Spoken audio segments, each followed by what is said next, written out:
man none abasari muri entertaining reka tuganire Iva vipi ndio hapa bro bavuga yuko umviriza nakwaza kwaza kwataba basicengena sivyo baramujanye Iva mwakunze yes bakunzi ba About Media TV ndabamugije meze fresh mwakomeye ni Alexis Shema Honest Lovable igihe turi ni ku kibuga cy'indege cyitiriwe Mercure Ndadaye aho twaje Abyo twaje muri katubira turabona umusore wacu MC Iva umutima wa Burundi aho ari kumwe n'indi misore bagenzi biwe abona neza yuko babewe sana bateguye ariko amatwi asumira ngo ashobora kuba agiye MC ariko baravuga yuko MC Iva ashobora kuba asanze umugore wiwe muri Leta Zunze Ubumwe za Amerika namwe tubona ko muri misore mwamwambariye meze fresh abandi nabakavuga bati afise ishugu umwanya n'umwanya umugore we ashobora gushika dufata iki tureke kimwe nk'abantu bari hafi ya Iva mbese mwana mwambari kwanza ninde yabikubariye oya muri yari banga ikintu cyari banga nuko uwo mutamukanye we waje cyane MC Iva twabane Grand Frère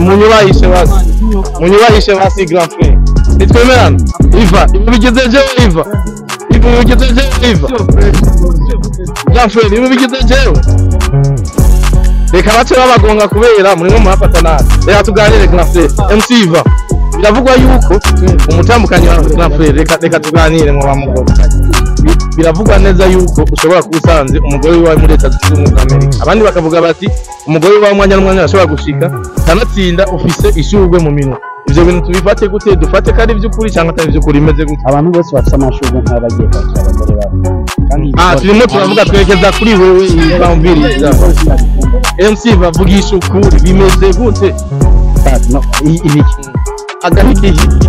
umufana y'abafise agahigihigi umukunzi wa Iva iyo bafise kuko umwanya n'umwanya ushobora kuja muri Amerika mbega gahere uzogenda ntuzogenda Amerika si wacu ni Burundi nico gihugu c'amavukiro nibaza yuko basoma bibanda cyane iby'ama Amerika kandi cyenda nabyo ico ndico nuko ndiga mu gihugu cyacu cy'Uburundi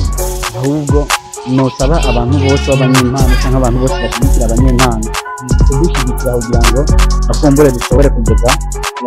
Burundi bwacu cyangwa ibendera ryacu kure cyane rero ntibasubire kujyana iby'ayandi mahanga ahubwo bafata impano yanjye kugira ngo akombore bashobore kuyishyigikira ariko kandi biravugwa yuko urereye muri Amerika sinzi impamvu imwe urayikwepa kandi usanzwe uyirereyemo uyifisemwo umukunzi uyifisemwo umupfasoni uno mwanya ukaba urimo urakwepa kuja muri Amerika wumva mengo ni waba abantu bafite ubwoba eske MC Iva kari umutima wa Burundi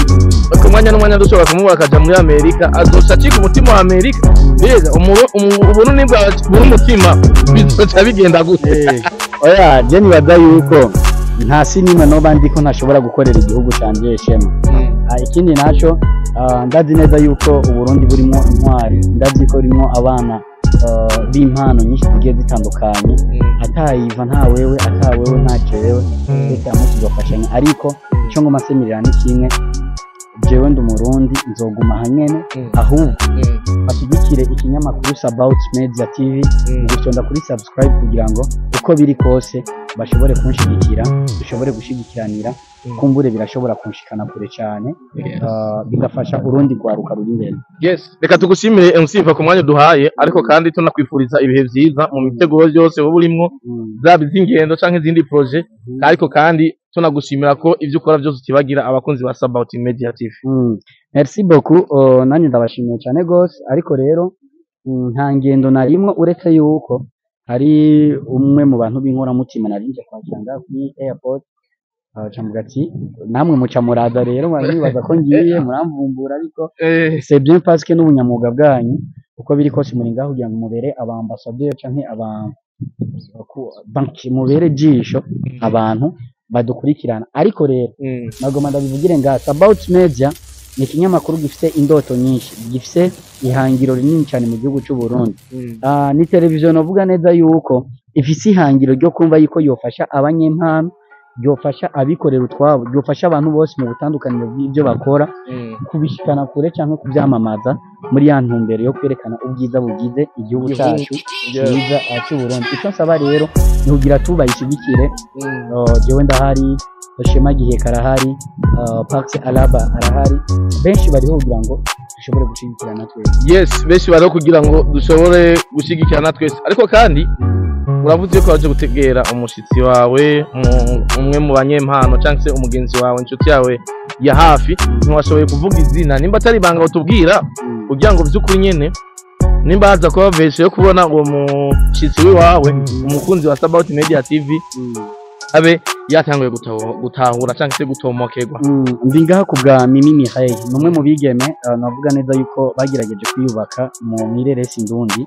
gahora mu gihugu cy'u Rwanda igihe cyari kibaye kirekire. Abafana ifinzi baje kumwakira, baza kumwereka urukundo, nanjye nari umwe mu bantu bamuteguye iyakigwa giye. Rero niwe nari naje gutegera kugira ngo kumbure tumwereke yuko twese hamwe tumushigikiye. Nibaza iki kiganiro mu kanya bazakubona kuri Sabaut Media. Murakoze cyane, reka tubashimire mwebwe muri mwe murakurikirana Sabaut Media TV, tunabatumira kuza kuraba ikiganiro kiza gukurikira.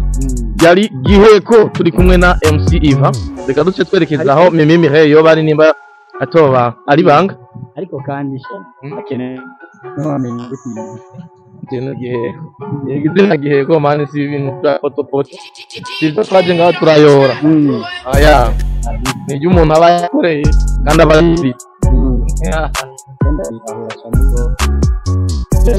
Mimi Mihaye arakunzwe ona